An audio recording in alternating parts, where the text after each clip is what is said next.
So Shopback are obviously friends of both of our shows, and it is a cash rewards app that gives you real cash back into your, like, not bank account, but into your Shopback account that you can actually take out as real money, which is kind of cool. But they have, and I think this is really cool actually, we've been, and I think you have been too, working with them for literally more than a year because we obviously love them.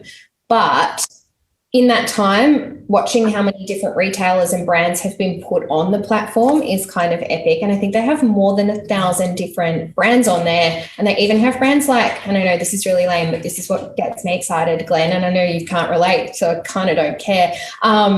They have like Lululemon on there. And the other day, I think it was like the 7th of January, because it was my dad's birthday, shout out to Dad, they had 20% cash back on Lululemon, which is like unheard of. And I just think pretty cool. One, because saving on Lululemon leggings, they're expensive to begin with. But two, getting real cashbacks, kind of like a money win. And at She's on the Money, we're all about money wins. So, yeah, that's my wrap. I hope I did okay.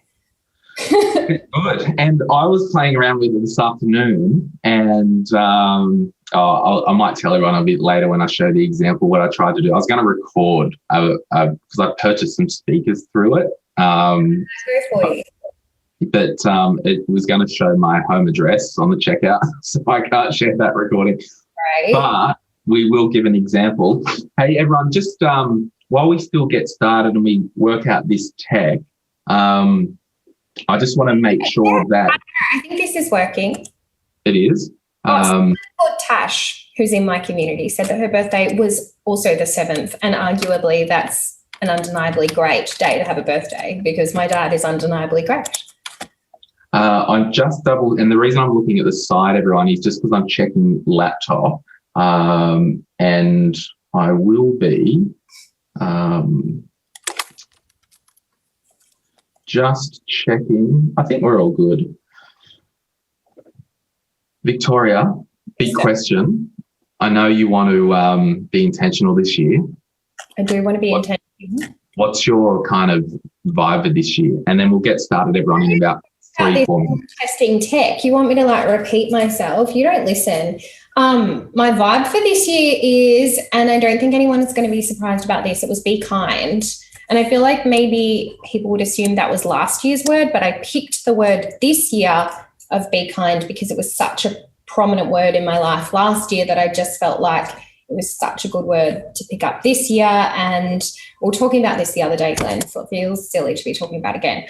But it was like, it just feels like such a nice word to have, like be kind to others, because obviously the last 12 months has kind of been terrible. And then be kind to yourself and like kind to, I don't know, kind to others, kind to the world, kind to plants. Yeah, I love that. What's your... I'm not. It was like, as much as I just slammed you for not listening, I was listening. Yeah. No, I really want, and I know this will resonate with some people, and for some people it won't, but I really want to be intentional with, every area of my life, from, the money, my career, just everything. I think for me, it's just like intentional. And, if we get a new idea, it doesn't mean we have to start that idea tomorrow, because it could derail us from our, for what we're actually planning on doing. Mm-hmm. So that's kind of for me. But in terms of your words, like of being kind, like there's so much BS going on at the moment in the world. And I just think do no harm and be kind. And I think it's, it's a really good thing. I agree. All right. Well, anymore. Let's go over kind of a brief. What was that? Sorry? Talk about our Myers-Briggs later. I reckon people will get on board that. Yeah, we will. So, do you want me to kind of recap with a bit of an agenda for tonight?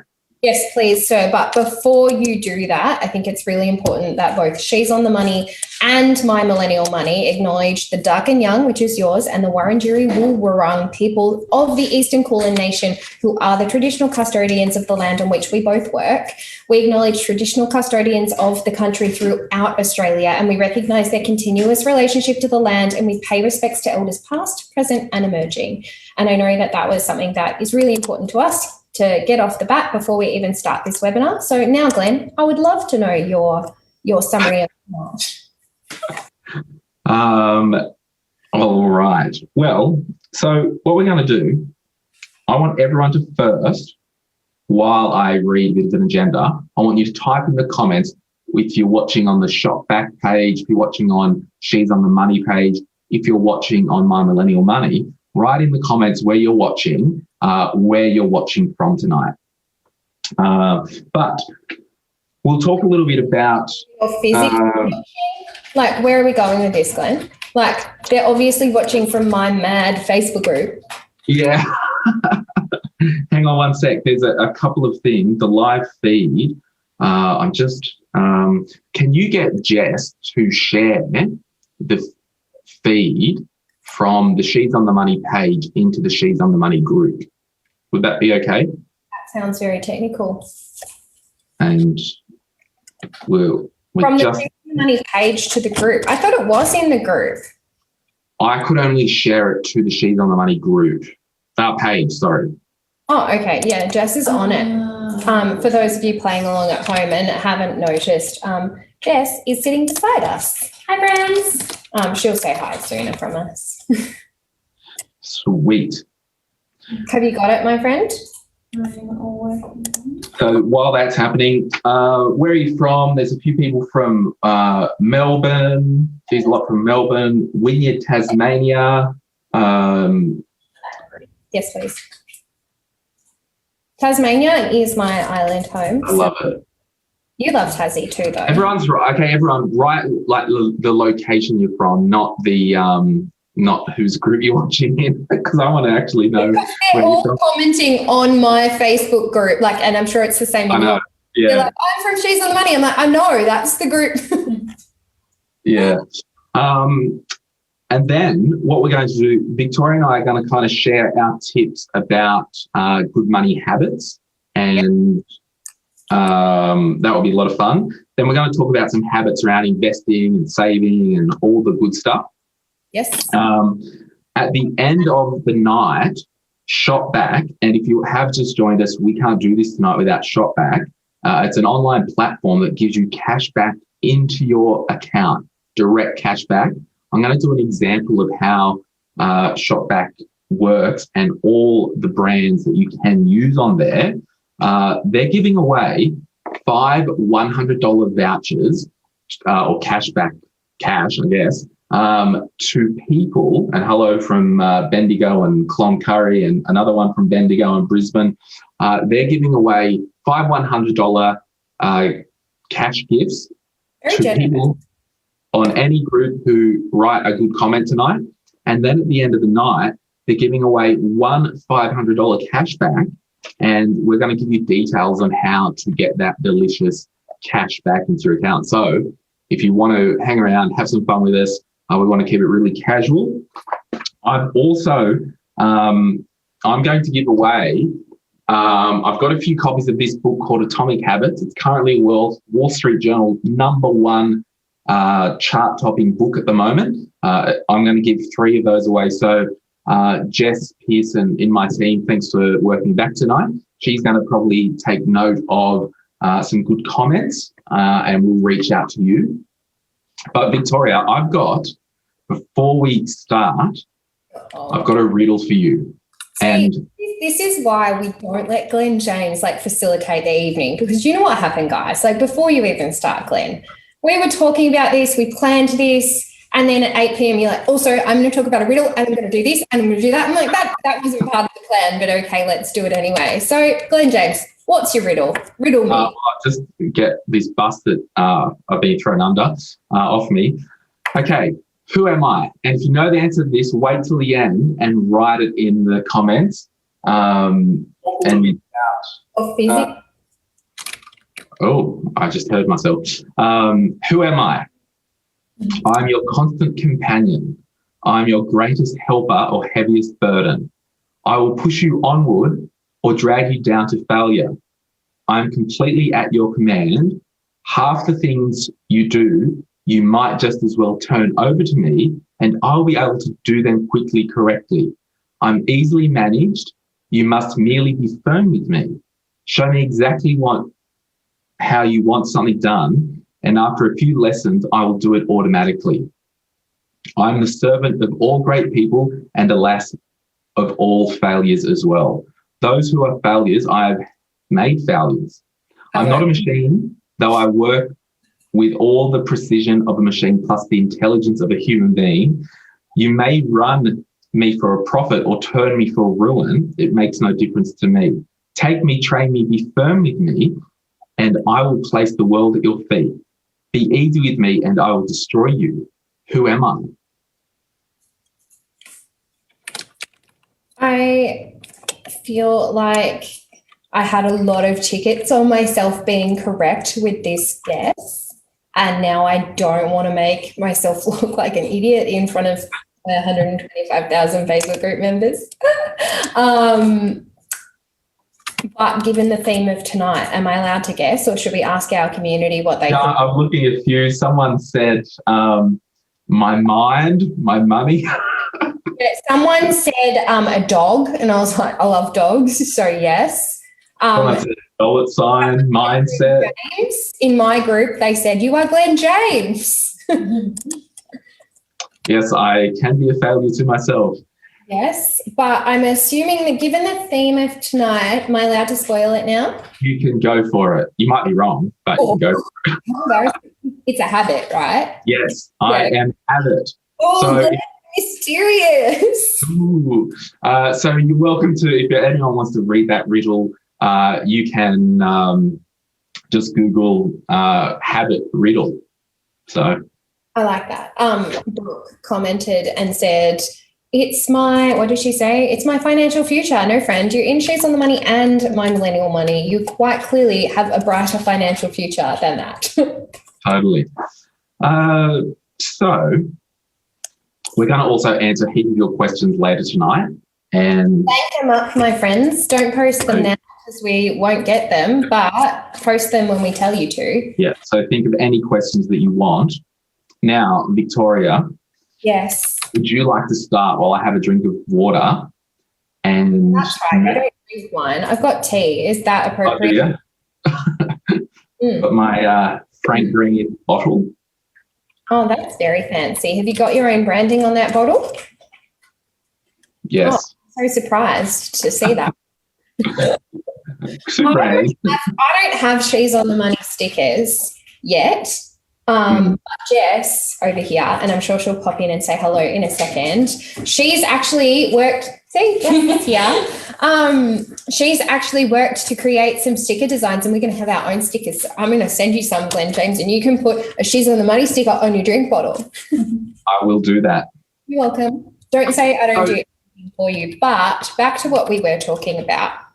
We're going to talk about our habits, and I think that you and I had a really good think about what were our most powerful financial habits that we could share tonight that would actually hopefully help people. And so you want me to just go through my three and then you go through yours? Do you want to do one each? I think do your three because they could flow to each other. Yeah, we'll have a chat about them. So my number one, or my first one, I reckon these are weighted equally, friends, is actually just be honest with yourself. So for me, that doesn't just mean be like, let's do it. It's actually being really honest about your financial situation. Like, where are you at right now? Like, again, playing into that theme of being kind this year, just be really honest and be like, is my financial situation actually good for me? Are my habits actually good for me? Like, what am I getting out of this?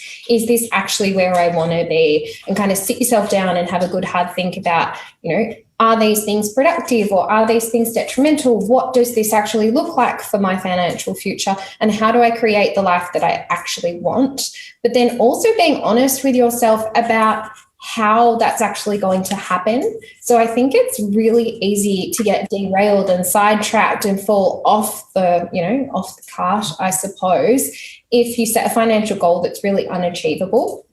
But in the moment, it is so motivating to set a financial goal, right? Like so many of us, like let's say you're in $10,000 worth of credit card debt or personal debt, and you go, you know what, this year's my year, 2021, I'm getting rid of that personal debt. Like it's going to be gone by the end of the year. And that's fantastic.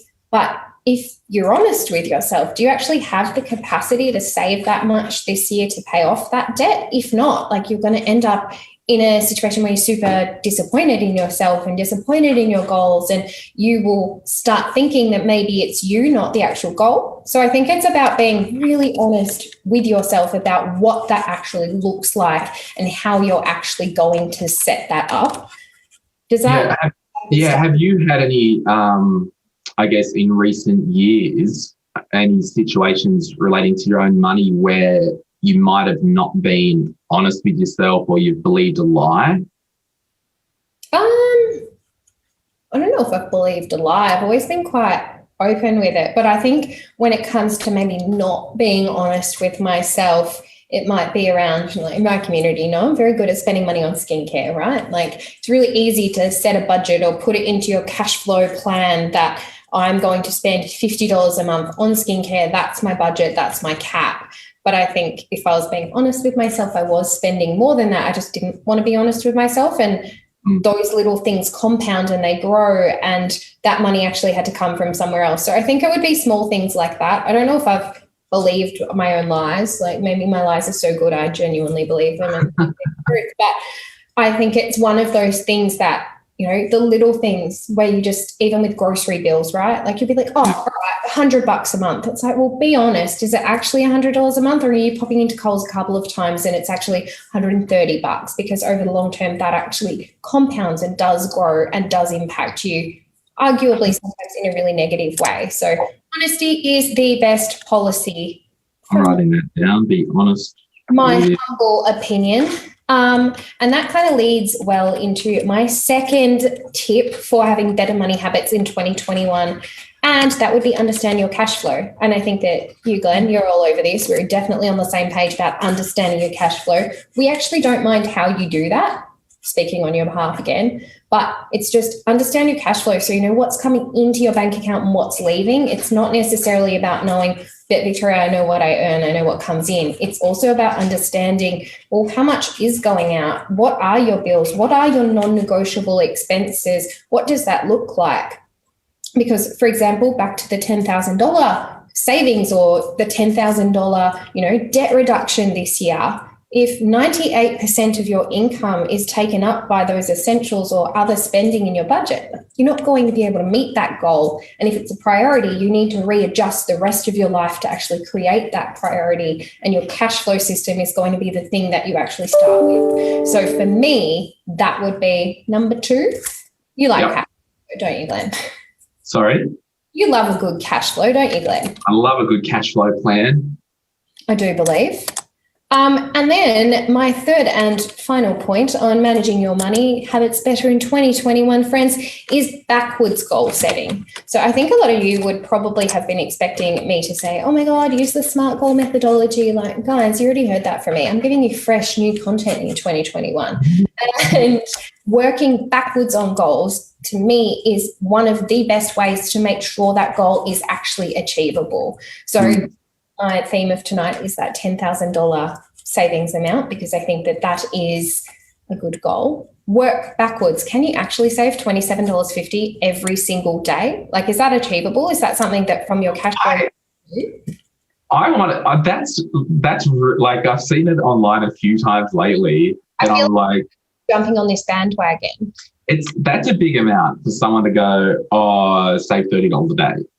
Like, that's a lot, but like, that's what it's going to take for you to actually save $10,000 this year. Like, $30 a day, or $27.50, sorry, Glen, we're using specifics here, is $187.30 every single week. If you can save that, then you can save, you absolutely can save $10,000, but like, work backwards, like make the steps smaller. And if things feel overwhelming, like the step might be too much. So if I say, can you save $200 a week? And you say, oh, like that feels like a lot. Okay, well, let's try and meet that $27 a day. Or maybe you're a monthly person and it's $833.33. So I think it's important to understand what those steps look like, because if I said to you, hey, Glen, can you save $800 a month? You'd be like, oh, shit, no, that sounds really overwhelming. But we actually broke it down and said, well, what about $30 a day? Like, that might feel like a smaller step.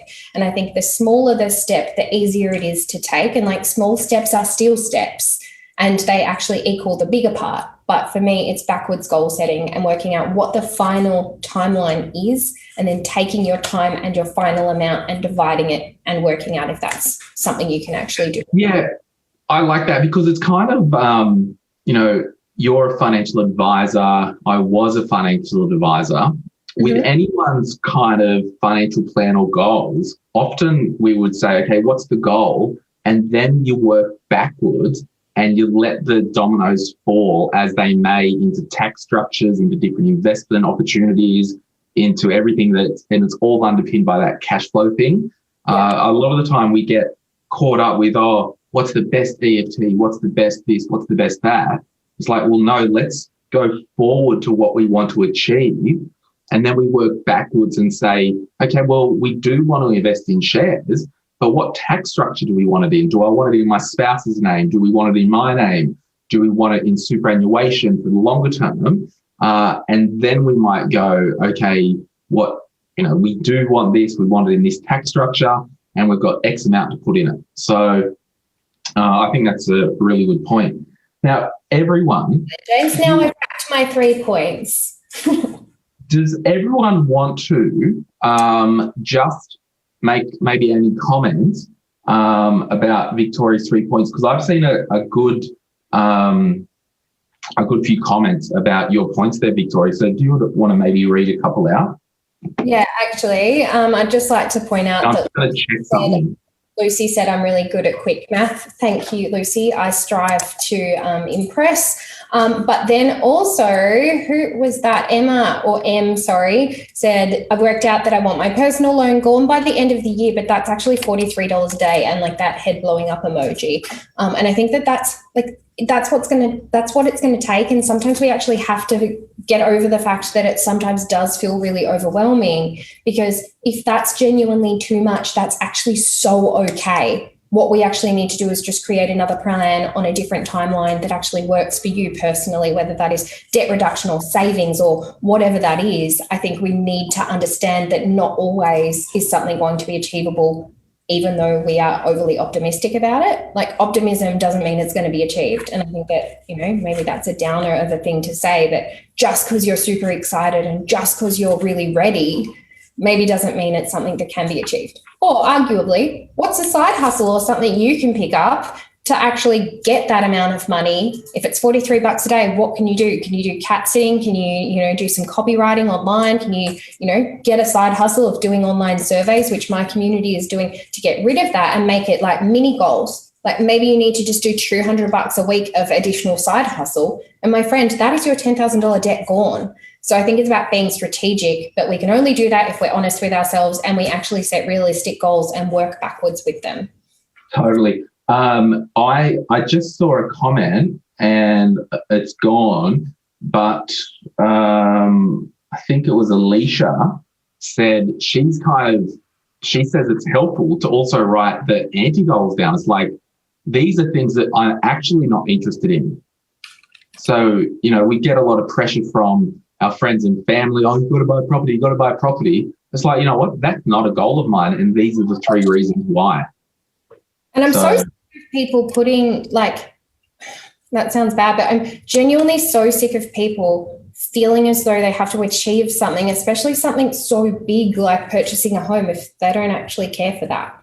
Like, if they don't actually want to achieve that goal, or it doesn't actually mean something, or they're feeling overwhelming pressure about something that other people are doing, like, you don't have to be other people. Like, you just have to care about you and your path. And like, the reason we're on our own paths is because if everyone was on exactly the same path, it'd be really bloody crowded, Glen.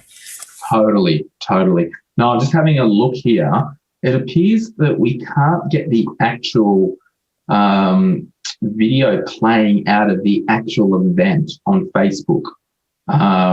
We've had to share the Shopback Australia post that we're transmitting to into the event. So if you're watching this later, we apologise that it didn't give you a little announcement that it was starting in the event. So you're not too late. Glen's about to share his tips. So yeah, so we can get started now. It's working. That's actually why you're all here, right? Like, my tips, that was just fluff at the start.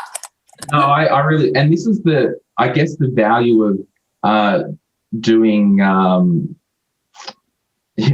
someone just said anti-goals. I call them, June says I call anti-goals accomplishments. But and this is why I really like doing collaborations, because Victoria, you're going to come in from a different side than I'm going to come in from. Like, you're coming from this really, you're in touch with your values and emotions. And I just come in from this side of practical, and it's just this rock. And that's, anyway. So my first type of thought is, I want you to, and you're agreeing, aren't you, that I'm a practical rock, aren't you? Can I actually just share something and like jump in just before you do that? I had someone share something really cool. So Natalie said, I started dog walking as a side hustle and a pet minding business 6 years ago as something to, quote, get by on. So she's putting it in quotation marks. And she said, it is now my own company. I'm the director of a 6-figure business, and it takes putting in the hard yards and determination, that's for sure. But at the end of the day, it is important that you do what you want to do and making it happen if that's what you really want. Like, how cool is that? She made her dog walking business a 6-figure business. Like, if that's not epic, I don't know what is. Actually, it's like that guy who's honestly, that's very cool. Was it the Harry Potter guy that he had all the dogs on him in that meme? What Harry Potter guy? He was an actor, and there's a meme of him walking like 8 dogs or something. Oh, I wish I was that person. I've got one dog now, guys. If you're not following along, that is Lucy, the golden sheepadoodle, on Instagram. She's going to be a dog influencer, guys. Away from that, Ricky said Daniel. Ebony said it was Daniel Radcliffe or something like that. Daniel Radcliffe. Yes. What are your tips, Glen James? So I would encourage anyone, as a number one thing to do, I want you to get a pen and paper out. And I'm such a bandit for, like, I went and bought these new pens from Officeworks the other day because I love a good 1mm gel pen. I like to write stuff out. Number one, I want you to write a... What's your one pen you love? I'll share my fave pen as well. I don't know where my blue one is, but... Anyway, get your pen and I'll finish this point. Write down a good column and a bad column. I want you to write down, as a brain dump, every good habit that you think you've got, every bad habit that you think you've got. Not just money. I want your work, your exercise, everything. So pop at least pimples when you shouldn't pop pimples, like, that's a bad habit. Yeah. I floss my teeth every night before I go to bed. That's a good habit, people. I was going to say that's a bad habit, and I was like, well, that's a good habit. So I want you to just identify all your habits, good and bad. If you've got a significant other or someone close to you, if you're struggling to work out your bad habits, let me tell you, they'll be able to tell you. So that's number one. Then what I want you to do is maybe just get on the and we won't say bad habits, we might say that needs improvement or like room for improvement. I want you to then maybe rank these habits from, like, I don't brush my teeth at all. Yeah, that's like number one habit you need to change. Like, so rank the habit from 1, 2, 3, 4, 5. If you got 10 habits, awesome. Just rank them in order. So we've got all our habits down and we've ranked them. The good habits, maybe what you could do an autopsy on the good habits about how did this become a good habit?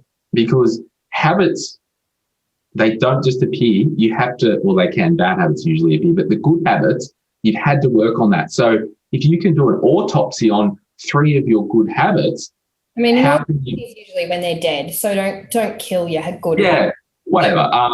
Do a review, a habit review. James, you're going to chop it up, work it out. Yeah. And then, so what can you learn from a couple of one good habit that you can go over to the other side of the list and go, okay, my first thing and my point number 2, I really only would encourage you, and this is all I do because I'm a bit basic and need to be focused, I would really encourage you to just work on one habit at a time. Take all the pressure off. And then because you've got it out on paper, maybe you can just keep that bit of paper and just work on one habit at a time. If it is legitimately I want to floss my teeth every day. If that's a bigger habit in your life than I need to pay down 10 grand worth of debt, like you've just got to, one thing at a time, take all the pressure off and just get onto it. I agree. So, I think that that's really important as well, because you can create a habit. And back to what I was saying about like breaking down the steps, like make that habit even smaller. Like if flossing your teeth every single day is overwhelming, but because you don't do it at all right now, like why not just say, all right, once a week for the next month, I'm going to do it. And then twice a week, and then 3 times a week. And then all of a sudden you're doing it every single day, and it didn't feel like you went 0 to 5,000 all in one day. So I think break it down. Yeah. And thankfully, that is basically my third point. I want you to start small and then look at and I'll just show you this. I'm kind of stealing, I'll just give all credit to James Clear here, banging name James. He talked about the habit stack. So when we're starting small and wanting to learn a new money habit, I'll use the example of flossing teeth, because after reading this book at the start of last year, I've actually flossed my teeth every day over the last 12 months, except for 3 days where I had no floss left. But when I bought the floss, it was instantly a habit again. So the habit stack principle is, before I go to bed, I brush my teeth, then I floss, then I walk over to bed. So the habit stacking principle is stack that habit in between 2 existing things. So I always brush my teeth, I always hopped into bed, so I stack that habit in between them. And then secondly, I would always make that floss. This floss sits in front of my mirror in my bathroom, so it's accessible. So if we swing that to money, what about the habit stack? Every Thursday I get paid, or whatever that is, I log into my bank account. The first thing I do as a habit is I transfer X amount over to my personal loan, over to my savings account. And remember, we don't want to, and we might not be able to save $1,000 in the one go, but how can we start small? It could be every week when I get paid, I'm moving $30 over to my bloody investment account. Because it's not about the amount, it's about the habit. Yeah, 100. And thus concludes my Sermon on the Mount. Well, for a second there, I actually thought this webinar had shifted to just being about Glen James's oral hygiene habits. And I was like, oh. Basically. But that is really, really true. And I think that for those of you who have varying incomes as well, I know that that can be really overwhelming, but sometimes you might be able to do more or less. Sometimes it is consistent. Maybe every single week it is that $27.50 we were talking about, whereas some weeks you might not be able to afford that and you can only do like $5. But what Glen is saying is just still do the habit, even if it is small, because these things really grow. And something that I know you've seen before, Glen, but our community are obsessed with are our savings hacks. And we have them on our website now. You can go to our website and just like download them directly for free, which is fun because I like free stuff and I think everybody else likes free stuff too. But like you can essentially, as Glen was saying, put it in front of you and have your $1,000 hack of when you cross off your number each week, and each week you pick a number or $5,000 or $10,000 or whatever actually works for you. And it creates that habit. But like I like crossing stuff off. Like I'm a list person. Like look at the list in front of me, Glen. Like I write everything down. It puts me in a feel powerful. And thank you to Lucy for commenting on my great teeth. What can I say? Well, I actually got orthodontics when I was 27 years old. So I was late to the party. I had a gap in my tooth. It wasn't that bad. It was a confidence thing. And I was like, look, I want to get my teeth fixed. But I'm 29 and doing that right now. I'm doing Invisalign because like all of my bottom teeth were really like crooked. I don't think anybody else noticed. But again, confidence thing. I don't think anybody else cared, but I did. And so now that I can afford it, like I've decided to make them straight, and we are on the way to success, my friends.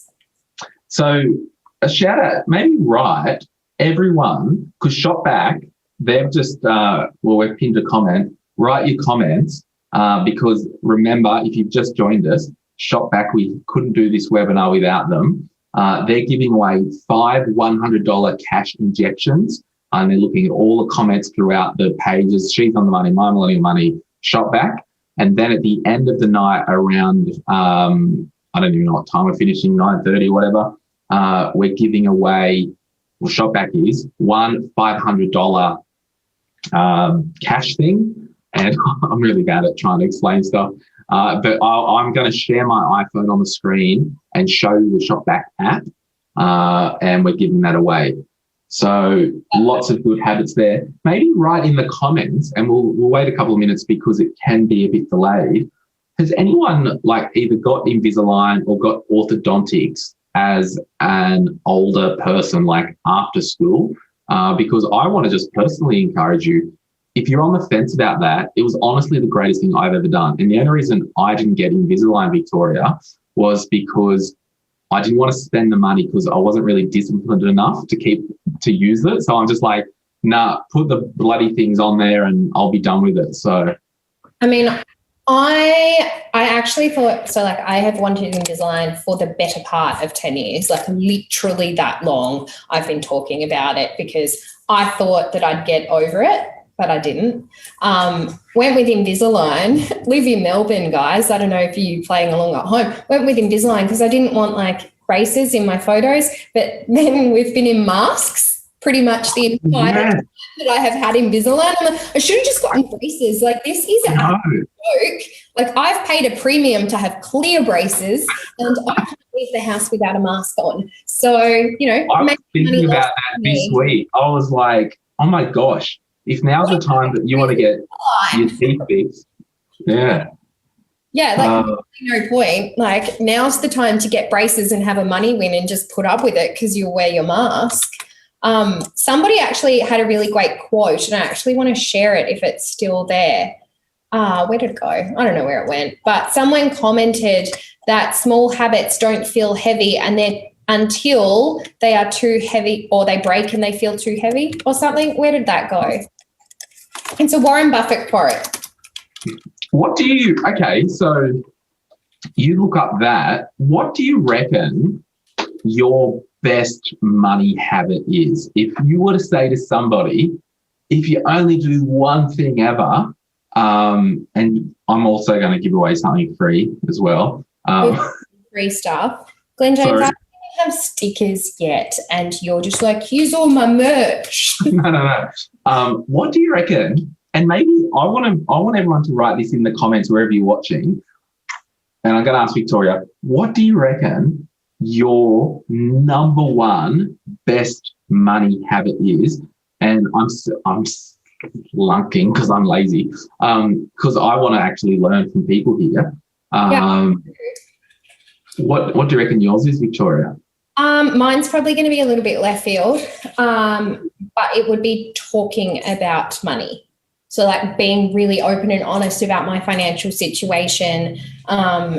Obviously, I'm not going to be I earn X amount on this. But if you ask my team, ask Jess, she's right here, I'm very honest about okay, cool. This amount cost me this. I don't hide anything when it comes to money with the people around me. And I think that cultivates really positive conversation about money with my friends and my family and what's going on. But I also think it just puts you in a position where that's always front of mind. So if I'm always talking about it, it's always a decision that I'm making actively, whether it's a new dress or a pair of shoes or skincare. And I know those are really frivolous things for me at the moment, but if I'm honest about it, it makes me think more about it. So I think that a really good habit of mine is just sharing that, because to be honest, if I'm embarrassed by something, I'm very less likely to, engage in that purchase or behavior or whatever it is. So for me. So do you think that's a pride thing or? No, I think it's just more people know that I really care about my financial situation and want to do the right thing. And if then I'm doing something that's maybe not the right thing, it keeps me in check. Ella Hannon, and hello, Ella, how are you? She says, it just disappeared, but she's saving 40% of her income. That's a good habit, isn't it? I'm not doing that. What? I love that. That's so good. I found the quote, by the way. Yes, so. Got to be ready. Chains of habits are too light to be felt until they are too heavy to be broken. That's good. That's awesome. That's a good quote. I wish I had quotes like that, but I do not. Yeah, I want to be that guy or gal who makes a quote one day. It's viral. Yeah, okay. So yours is like talk about it, verbalize it, make it a real living thing. Yeah, like it's actually Like it's a front of mind thing.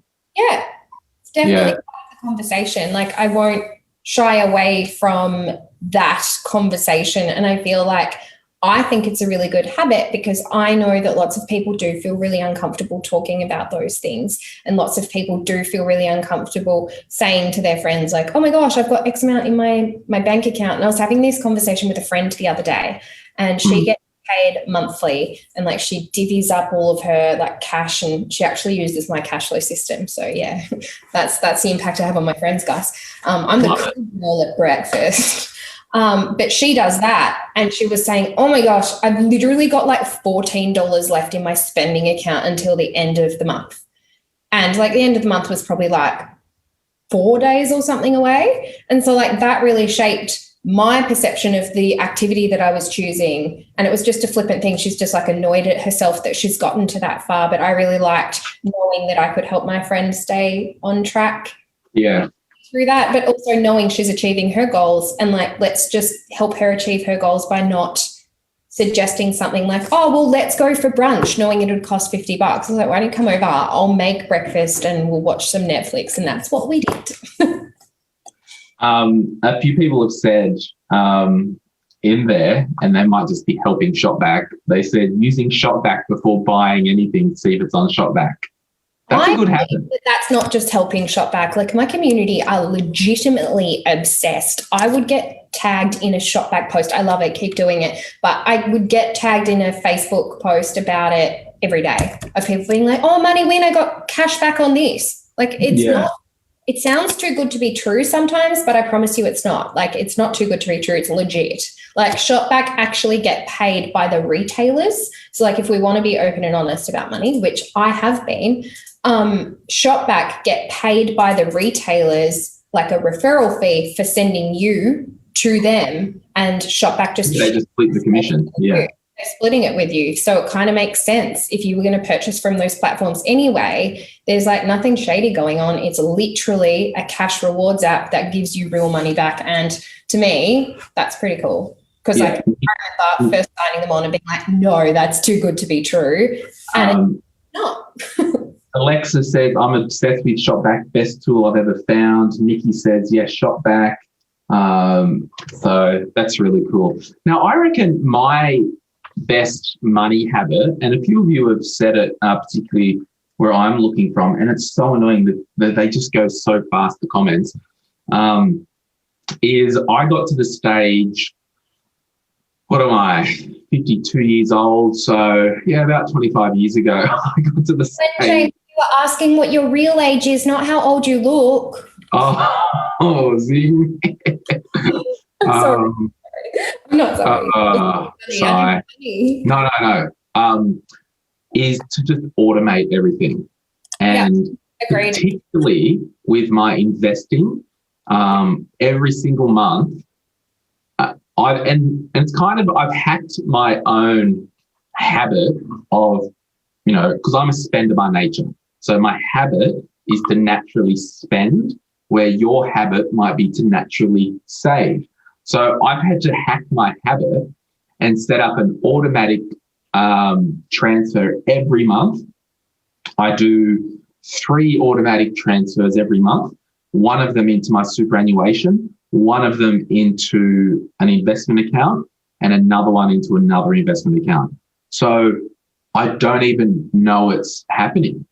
So in a weird way, I've implemented a thing to stop my bad habit of spending money.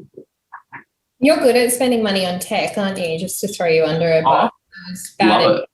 Love it. Can you see all this crap in the background? Like it's, because it's kind of funny. Like I started the podcast as a side hustle, and then because it was a bit of a hobby side hustle, and now it's my full-time thing. I'm like, oh, I don't have a hobby anymore. Oh, I'll make the technology my hobby. So, yeah, we Am I as in allowed to we say buy a that lot of stuff. on the money is now my full-time thing when it's like I do work full-time on it, but like also do Zella still? Or am I like not officially in your club yet? Oh, no, you can be in my club. That's fine. Thanks for having me. It's nice to be here. Um, What are your money tips?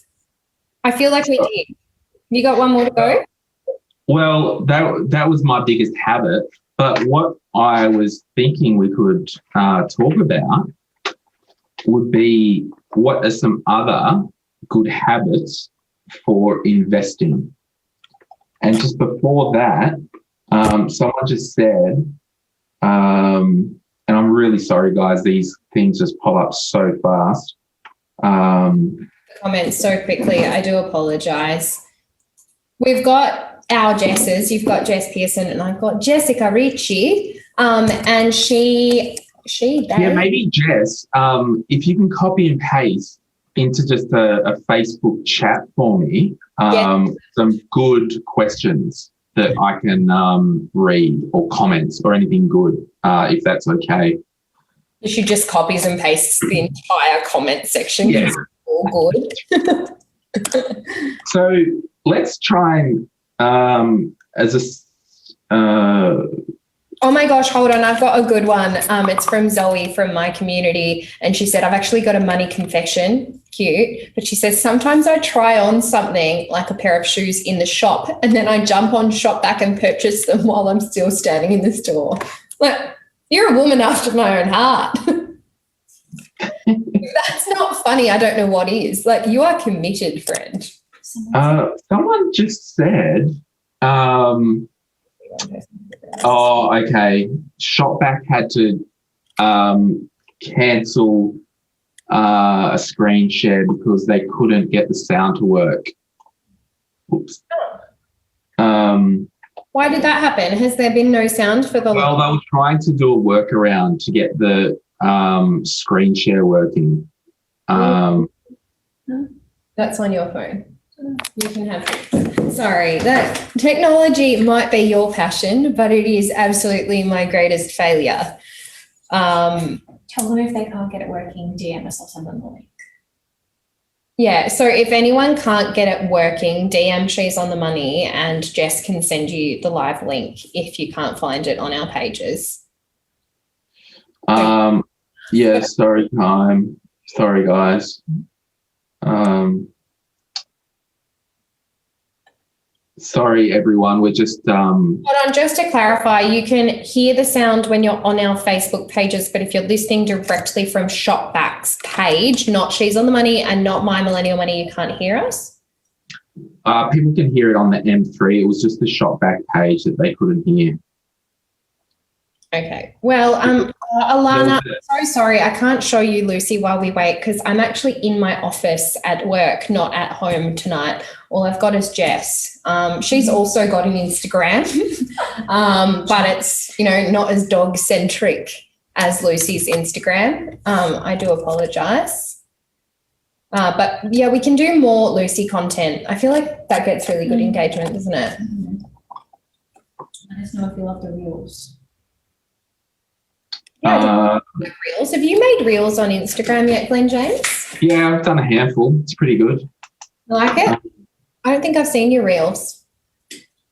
I'm going to go look. Not right now, later. Yeah.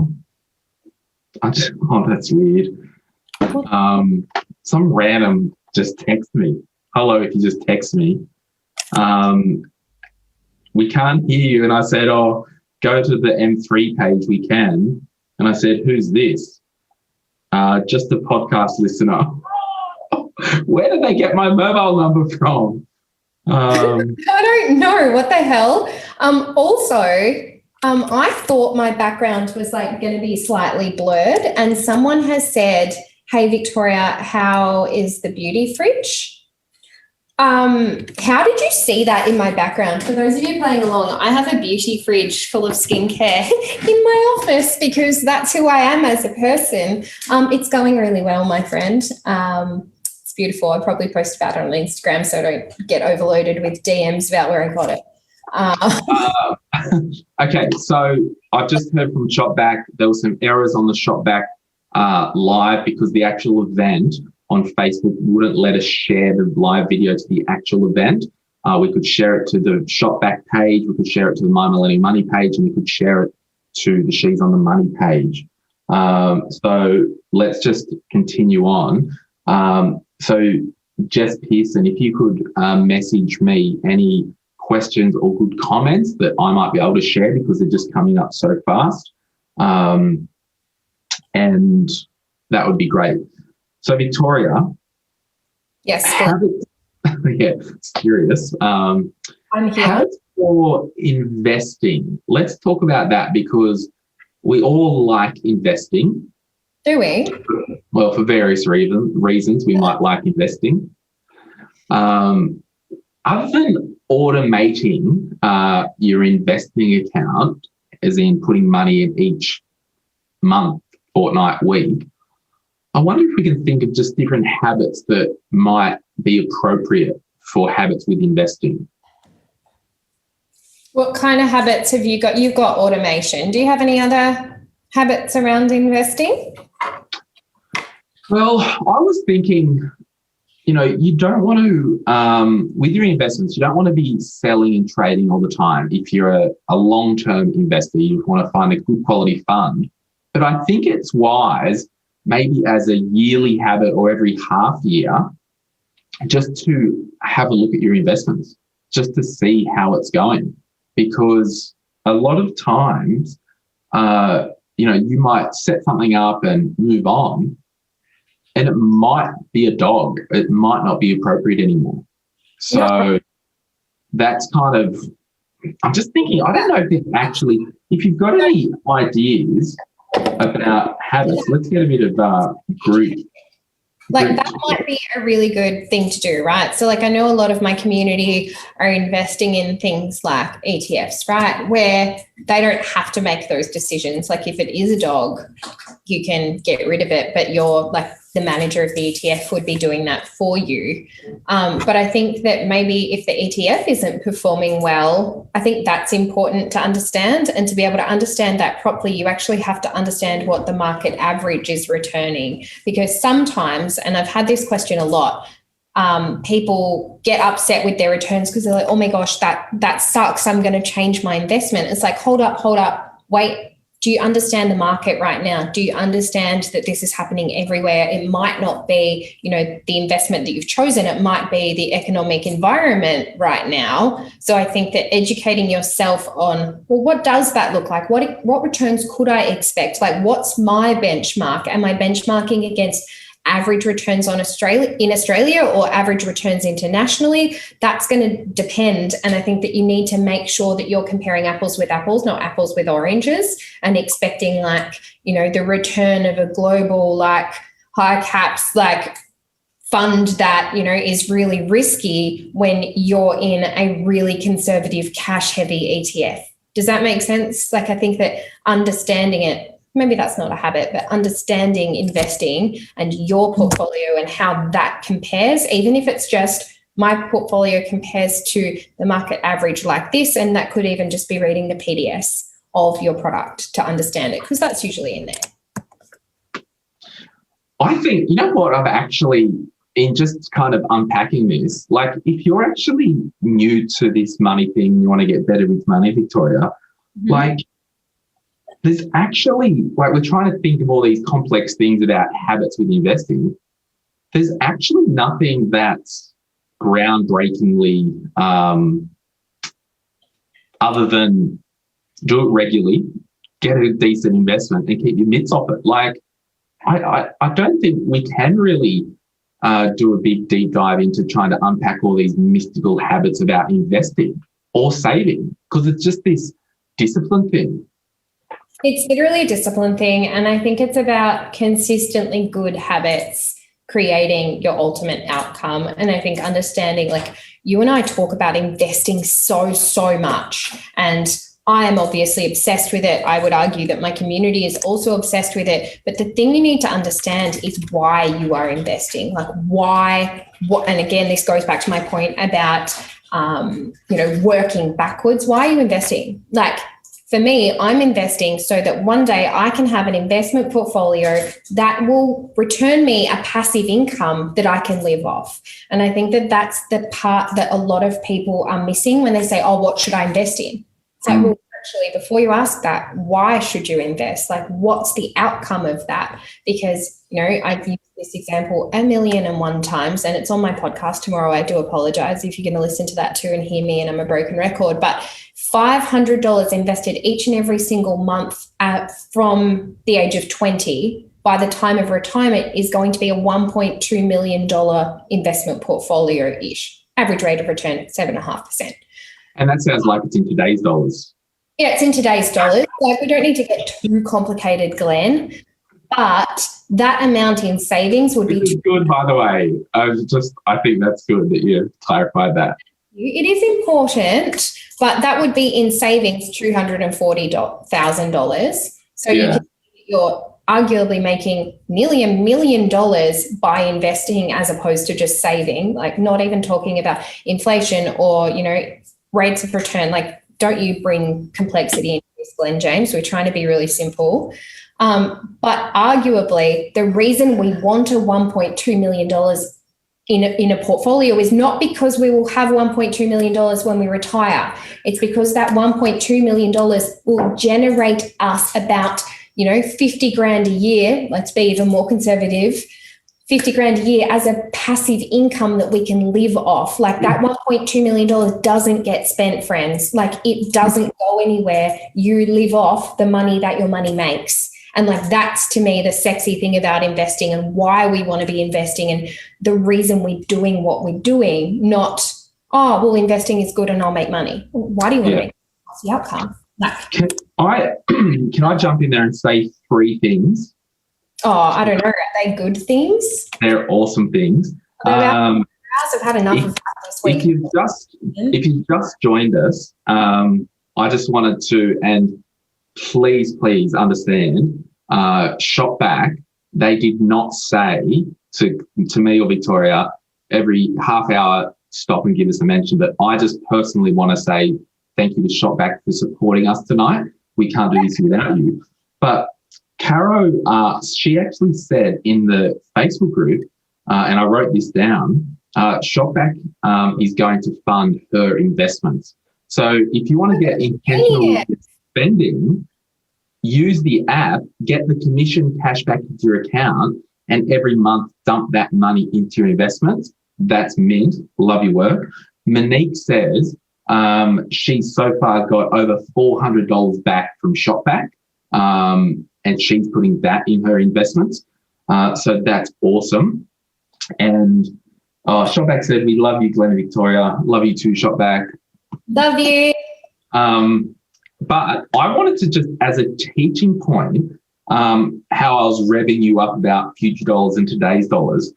The reason it's important that Victoria used today's dollars is how many times have you seen like, oh, just invest $20 in this, and in 20 years, you'll have $8 million and all this stuff. It's a bit of a sales gimmick because what they do in the calculations, they use inflation and it's actually not relative. So it's always good. And if you're going to a financial advisor and they're giving you all these projections, ask them, what's the value in 10 years' time in today's dollars? Because $1 today is not worth what $1 tomorrow is worth, Glen James. Yeah, and that's why I was revving Victoria up, knowing that, around $1 million wasn't in $50. The outcome of this, and we fight like brother and sister, the outcome of this was people to understand that it's important, not them to understand the time value of money, Glen James. Exactly. But I don't want people to... It's like, oh, I'm going to talk about TVM. That's going to be great. Yeah, but I just, if you are going to get advice or whatever, always ask, or the nice salesperson who gives you this glossy brochure, just always ask, is that value in today's dollars? Is it adjusted for inflation or, whatever? Just you need to know, just remember today's dollars with your investments. 100%. And to back that up, again, because I actually talk about this on my podcast tomorrow, like it is so important to talk about inflation purely because, and I think that we talk about it and people are like, oh, okay, I'll remember that if I talk to my financial advisor. But like, if I remember back to high school, right, and I went to the movies with my friends, I remember tickets to the movies were like $6.50 or something. Like, they weren't that expensive. Like, going to the movies was kind of like something that I'd ask my mum for money for so I could go after school with my friends, and then we go to Macca's for hot chips and 20-cent ice cream cones.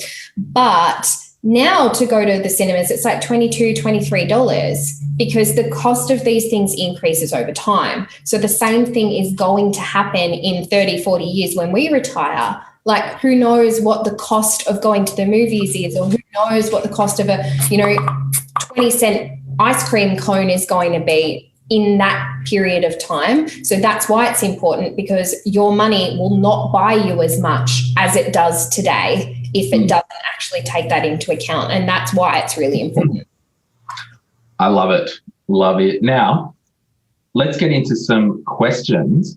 Q&A, what questions have you got? Like, I don't think anything. Yeah, I've got one here from Claire Salmon. How often should we check our investment balances? That's very interesting. I've got one investment account, and it's an investment bond, and it's for the long term, like really long term, like super. I couldn't tell you the last time I logged into it, but I know the underlying investment is a Vanguard fund, and it's an index fund, and I know that she's okay. I'll hear on the news if Vanguard blow up, so I don't actually need to worry about it. I think it's healthy to find a balance in your life. Laura, I wouldn't want you maybe looking every day. That could be just a bit, getting that dopamine thing happening, and it might not be healthy. But what about every 3 months? I don't know. It really is a personal thing. All I can say is, for me personally, my super, I'd probably look at it maybe twice a year in terms of the actual amount. What would you say on that, Victoria? What did you say? I feel like you cut out, but also sorry. Just in terms of how often you should check your investment account. I think it's actually quite unhealthy to be checking each and every single day, because when you're investing for the long term. You are not investing for the short term.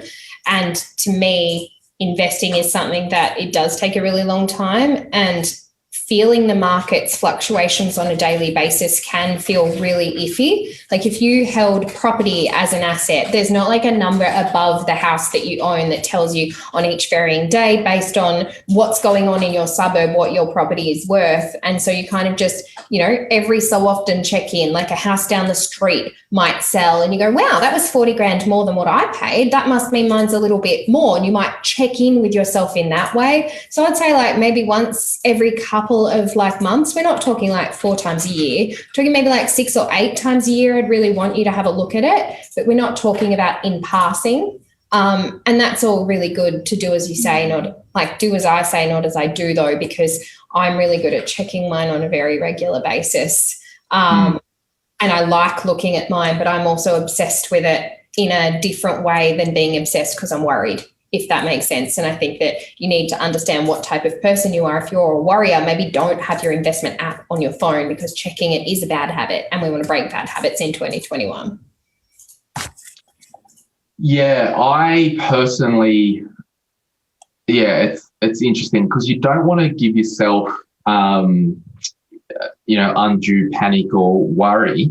But as a really good teaching point, I think it's important. And Victoria, I don't know if you would mind, but could I share my screen just to illustrate a point now that we've got people listening? I'm just going to get up. Sorry? I hope people are listening. Yeah.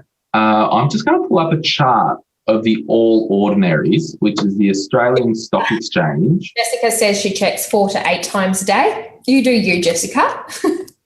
Your team member? No, like someone in the comments section. Wow. Actually, let me just GJI. Let me just because I'm big at the moment on using these teaching points because we've just gone through COVID and a bit of a market crash, right? So you can see my screen there? That would be the Dow Jones. That's very nice, Glen. Yeah, so... I'd have picked a prettier, honestly, Yahoo Finance. Why? What do you use to check? Use Yahoo Finance. Like, that's not pretty enough for me to be engaged. But anyway. Yeah, I know. But I want everyone to, so remember, if this was in, February last year, almost a year ago, the Dow Jones, which is an index in America, top 30 companies in America, so it's a big index, it fell pretty much, I think it was around 30%, wasn't it, in one day or over a couple of days? And everyone was panicking down here. Everyone was like, oh, do I sell my super? Do I do this? Do I do that? And a lot of financial commentators were like, just don't do anything. But I want to show you now, the US stock market, and a lot of you listening have basically got investments in the US markets in your super fund. It's actually recovered. So I want you to start to learn that when the news say, oh, the world's ending, I haven't found a point in history where the markets haven't recovered. In the GFC in 2008, 2009, yes, over 18 months, it bloody fell 50%, but it actually recovers. And this is why I know Victoria and myself would probably be on the same page of this. We're not investing anyway if you need the money within 5 to 7 years.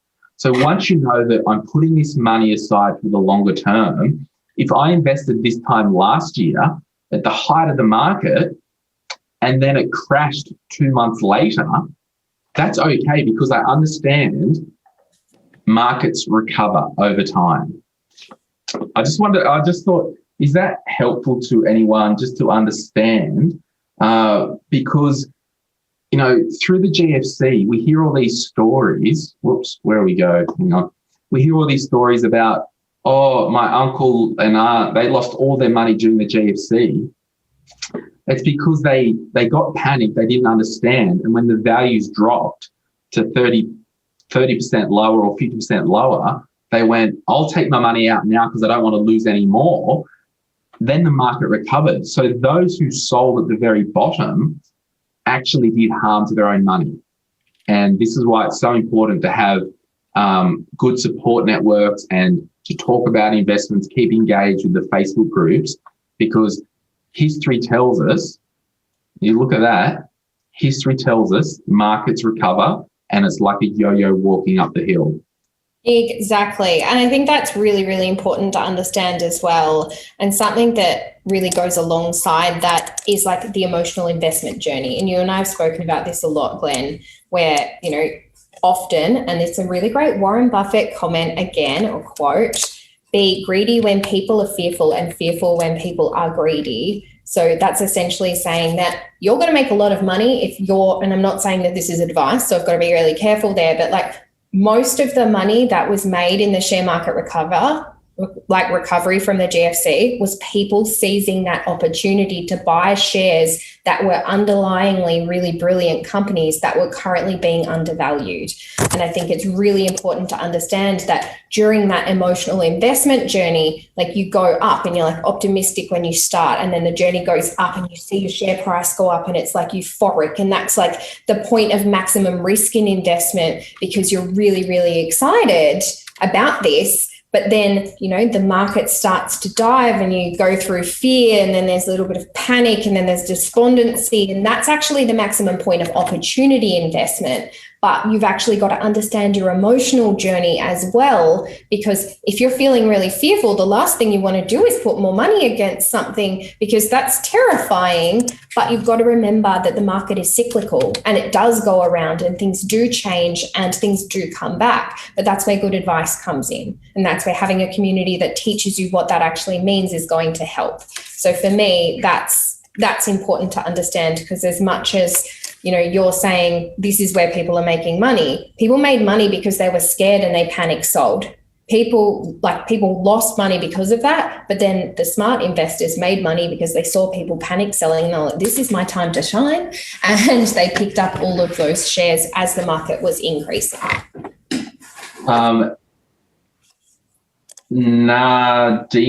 Nadia or Nadia, I can't pronounce her name, I'm really sorry. But she just said, that's amazing. Thanks so much, Glen and Victoria. You've actually just smashed down a fear barrier I've always had. Never looked at the finance graphs before. Thanks for a simple and lovely intro to it. So there you go. Now, what I might do, sorry? Because you're a legend, Glen James. Clarissa says, and I'll get Victoria to answer this one, and while you do that, I'm going to load up the Shopback app because we're going to show you how you can put in the code to get into the draw to win $500 thanks to Shopback. You could invest that, my friend. Yeah, actually, there's two things. Grace Celia says, what percentage of your wage do you think is healthy to be saving? Maybe like a minimum percentage. Do you have any thoughts on that? Me, I'm opinionated about this, my friends. I don't know how you feel about this, Glen. I don't like percentages at all. I think they put false, realistic, really unrealistic expectations on each other.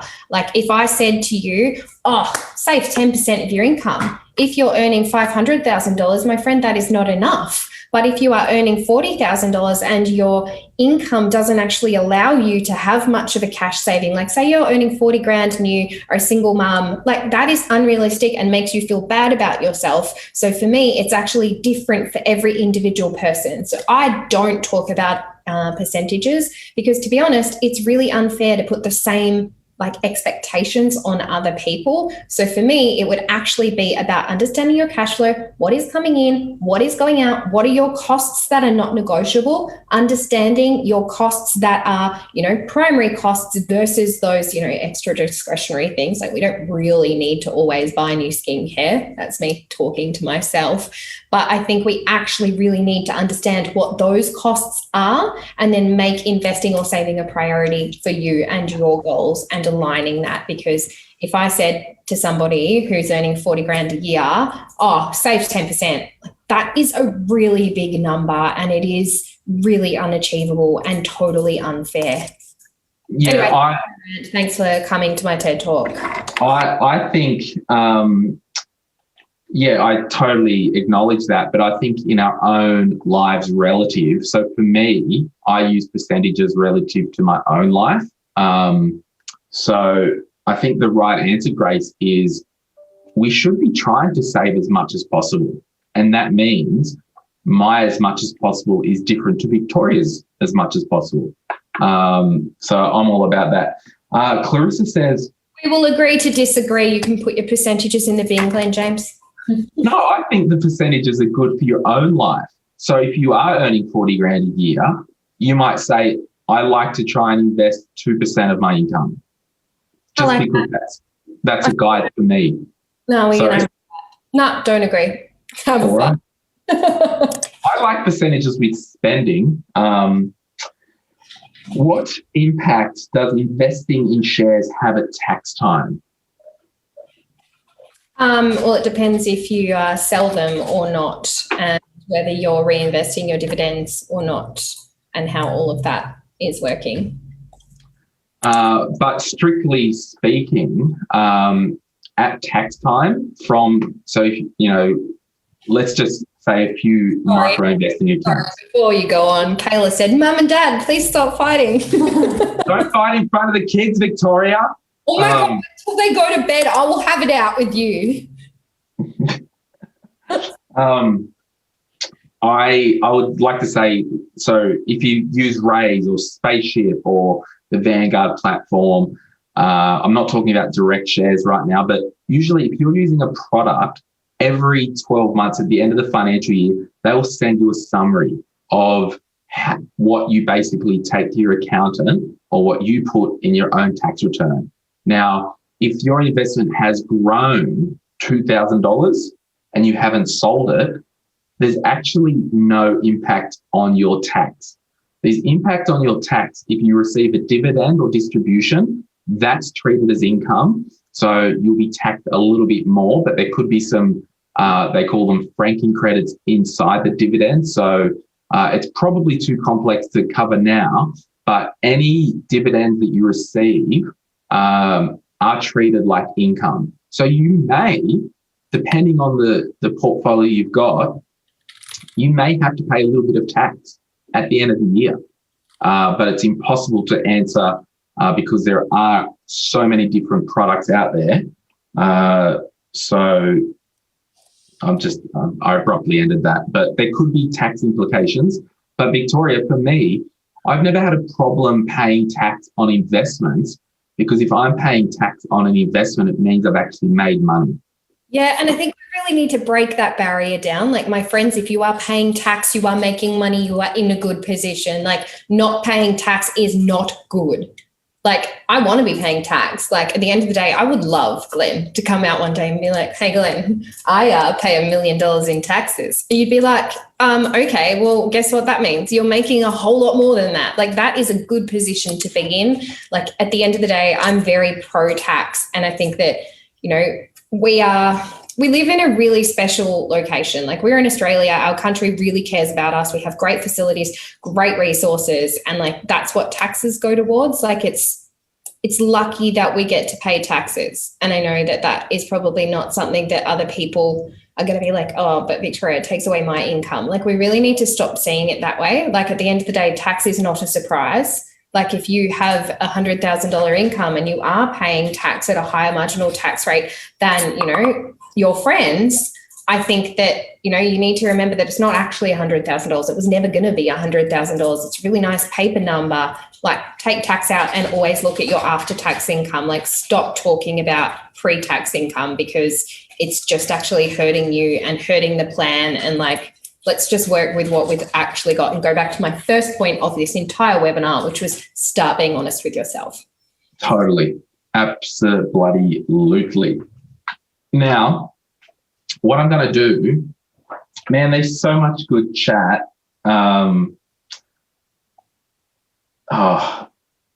There's so much good chat. Everyone, just read some of the comments. Has anybody got, like, I know that we don't have heaps and heaps of time left, but has anybody got any other questions that they'd love us to address? Investing, money, personal, like, we're with our communities, and arguably I would think that we're all friends here. So what do you want to know? How do we have this chat? I'm sorry, the lady, I pronounced your name wrong. She says, I bloody deserve some compensation for being called Diana on a Facebook live stream. However you say your name, I'm sending you, Jess, if you've already given 3 away, I've got a whole other pile. I want you to send a copy of Atomic Habits to our good friend. And you know what, Glen, you're going to write a handwritten note in that. I am. Apologize. I'll send you a My Millennial Money tote bag as well, and a sticker. And gosh, how embarrassing. Everybody wants to say their name wrong. I'm so bad. I'm really sorry. Now, I'm going to just share my screen. I can't walk and chew bubblegum, can I? No, you're really bad at multitasking. I am. You can tell you're planning something else. Okay, so this is the Shopback app, everyone. So there's a link that will go in now. If you want to check out Shopback, you can download the app. Now, I purchased earlier, I had a look at Bing Lee and the Good Guys. The bottom of it's gone. Oh, no, there it is. I purchased earlier yes, I ordered through Amazon because I checked Bing Lee and Good Guy and they didn't have it. So I ordered through Amazon. And then... I'm looking at workout outfits as well, Glen James. I've been having a look in the app. How good is being able to perv on somebody else's phone and be like, oh, what'd you look at? What's your search history look like? I know. I'm just trying to have a look. Yeah, here we go. these are all the different brands on Shopback, and it tells you the types of cash back that you can get back. Now, someone mentioned, and someone from Shopback might be able to, someone might be able to say from Shopback, someone from New Zealand wanted to know if it can be used over there. I'm pretty sure it's an international company, but have a look at some of these brands. BCF, I might look at that. I've recently bought a boat. That's a bit of a flex. It's a piece of crap. It broke down. We're on the water the other day and the batteries went flat and we got stranded. Trying to get a money win of a boat. Yeah. So bonds, that's cool. You can get all your bond stuff. And then basically what you do, it takes you to the website. Oh, they're doing a side trade. Probably not a great one. What's a brand that you like, Victoria? Lululemon. Oh, maybe it's not on there. Like Bing Lee was a good one. It was at the top where it deserves. Yeah. Oh, let's go to electronics. Okay, sorry. Maybe. Let's go to Pet Barn and buy Lucy some dog treats. Okay, let's do that. Content that I live for. I have managed to get my dog into. All right, everyone. Uncle Glen's going to buy Lulu something from Pet Barn. Heck Put yes. in the comments what you want me to buy her. Is this where we're at? Like, we've really gone downhill. Like, we love And shopping. then Like, I do owe them an apology. we want to know what I need to buy. Get it, Lucy. She's a little influencer. A shock collar? What? Don't you dare. She's my child, Glen. What can I get? Here we go. Someone in my comments section said you should buy her an iPad for her finances. A life jacket for your boat. Oh, I can't get a doggy iPad. Dog life jackets, is that a thing?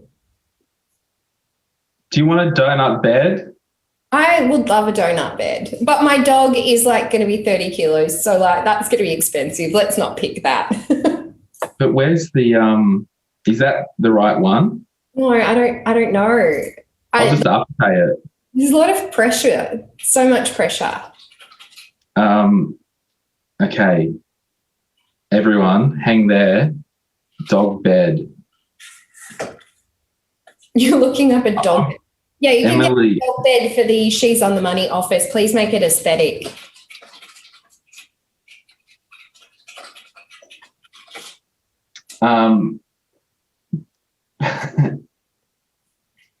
There we go. Is that the right dog bed? Time in the world, Glen. Oh, shit. Sorry. How do I get rid of that off the screen? Thanks for giving everybody on the internet my mobile number.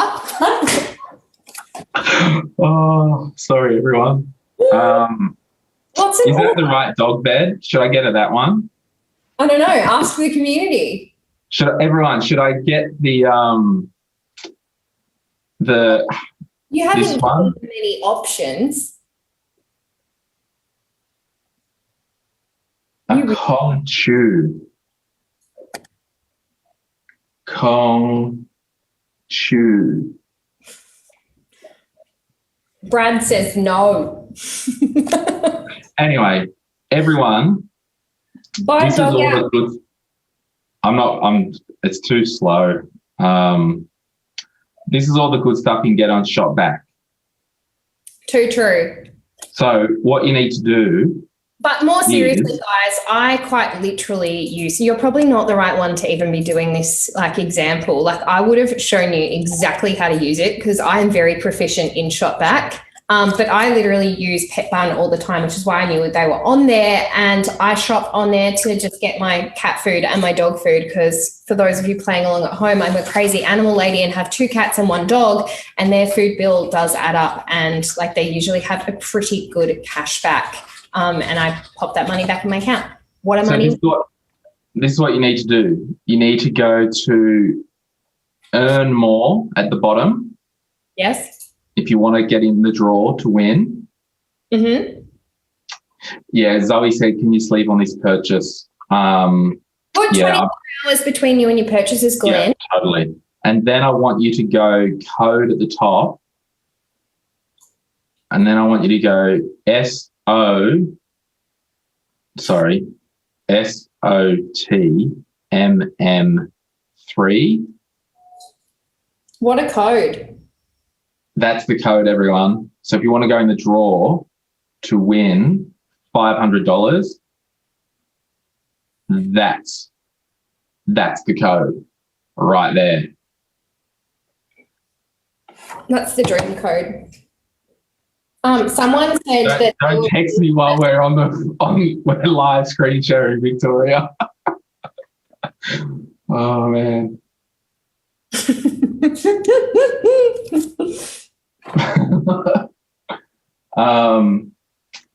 It says it doesn't exist. Sorry. I'm just copying what's in my book. It has to be in capitals. Okay. Please on the money, M3.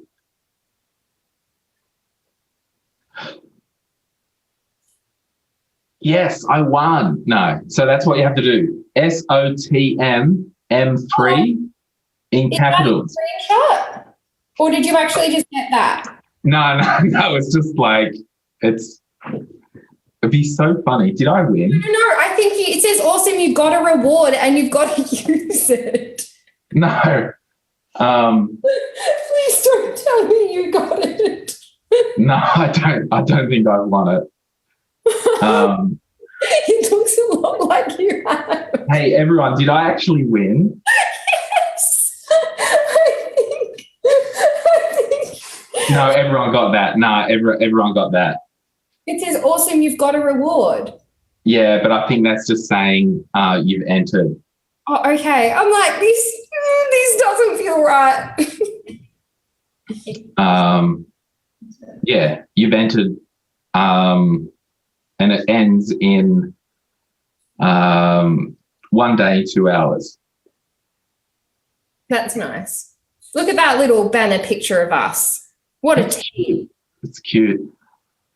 Oh, I feel really embarrassed that I shared my phone and it had people's phone numbers on there.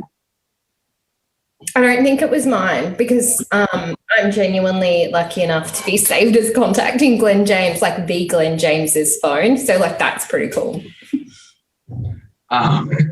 So I want to really thank everybody. I mean, if you've got to go tonight and you put your code in, that's awesome. I just want to thank everybody for just hanging out tonight. I've had fun.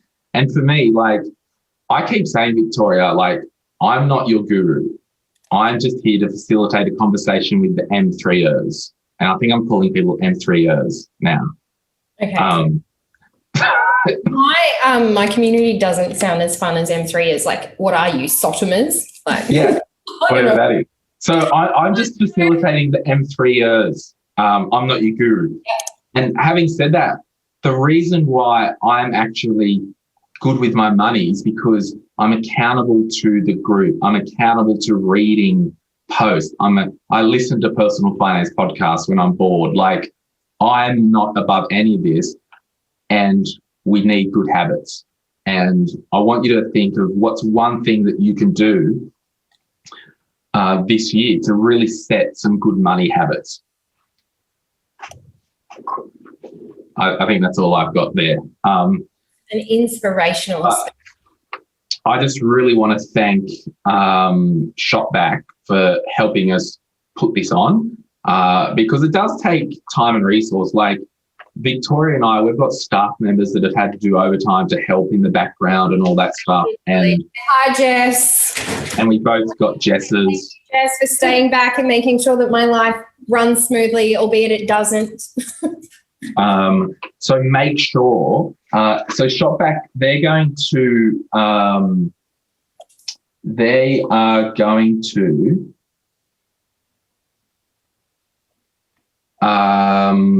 basically contact you if you've won the $100. So remember, 5 of you have won $100. One of you in a day or so will be notified if you've won the $500. Jess Pearson in my team, she's given away 4 of these books. One to the young lady who I can't read and didn't pronounce the names. I feel so bad.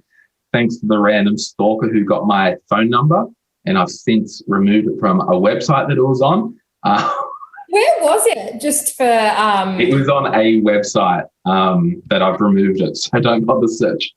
Also, I'd just really like to point out that Hayley would like to know if you've got a podcast. You or me?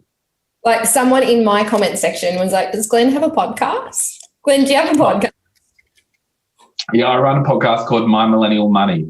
Surprise. Okay, Shopback will announce it on their Instagram and contact if you're a winner of the 500. Yeah, perfect. So Perfection. I'm not going to lie, like someone being like, does Glen have a podcast in my community is arguably better than what happened on Friday when your Jess commented in my Facebook group about my eyebrows, which, by the way, they're great. And she was like, oh, Victoria's eyebrows are great. And people were like, who's Victoria? I'm like, this is my Facebook group. you've made it. You've made it. No, I haven't made it. Oh. They don't know who I am. Oh, that's all right. They're like, who are you? And I was like, hi, RIP me. Like, cool. It's all good. You don't need to know me as long as you're learning. Yeah, you will be able to re-watch this. It will be stored on our Facebook walls. So that's awesome. Long term. Yeah. I'm just realistic. Yeah, jump on Shopback and buy Atomic Habits on Shopback. Do it. To be honest, I would do it. And I think that one of the things that I've actually had said to me is like, oh, no, I haven't downloaded Shopback yet because, like, I don't want to be enabled to, like, buy more stuff. And I get that. And that's about forming a habit around it and maybe only using Shopback for, like, all your essentials. Like you saw before when Glen was scrolling through his phone and showing everybody our mobile numbers that are personal, that there are so many retailers on there. And I literally buy my dog food on there because dog food can be wildly expensive. And it just makes sense. So, like, I'm sure you could find a way to make sure that it is, like, working for you instead of you just downloading it and going, well, you know, I want to just go shopping. Like, great, fantastic, if that's what you want to use it for. But, like, arguably it's a way to get some cash back on a purchase you were already going to make. And Taylor Kingy said, I enjoyed this, not going to lie. I've been wanting to learn more about finance, and that is a goal of mine this year. So this was an interesting conversation to be a part of, as in production to financial habits, investing and more. Such great value. So thank you, Victoria and Glen. No, thank you, Taylor.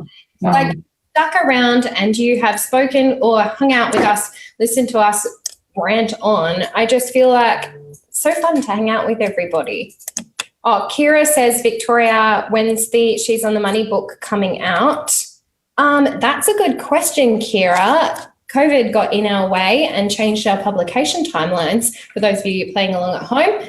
It was meant to be at the end of last year, but it is not, obviously. But it'll be in stores by I think it's the 16th of June, and I don't know if I'm meant to be announcing that, but it's really exciting. Love that for you, Victoria. Coming. She's going to be everywhere. I was very proud to ghostwrite that for you. Oh, yeah, okay. That's why it was like M3 the best. That's my bio. Well, I feel like I'm just hanging around like a bad smell, but I really am thankful for everybody just hanging out tonight. Yes. Also, why does so many people care about what tea I drink? It is peppermint tea. I'm pretty sure this is the OG tea of Glen James as well. I like peppermint and licorice. I don't like that one. Licorice is Anyway. that has been wild. Hanging out is so fun. Summary of this is that Glen James accidentally won the reward. No, he didn't, guys. That was just a summary. But it is, I mean, that would have been actually hilarious if you'd like won a reward that you're meant to be giving. I know.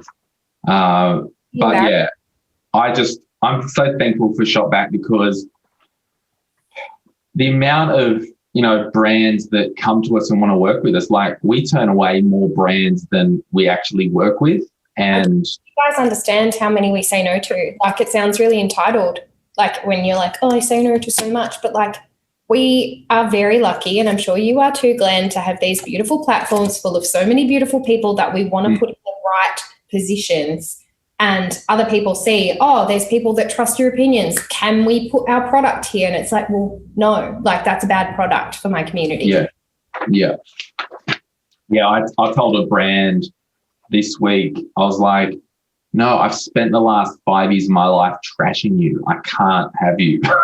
I don't want your money. Like it's, so yeah, if you realistically, particularly anything that comes out of my mouth and Victoria's, like they have been vetted and there are reasons for it. And yeah, we can't do this without good quality brands because we do have a team that help in the background. So absolutely. Thank you to Emily and Vivian at Shopback. You've been great to work with as usual. And I'd love,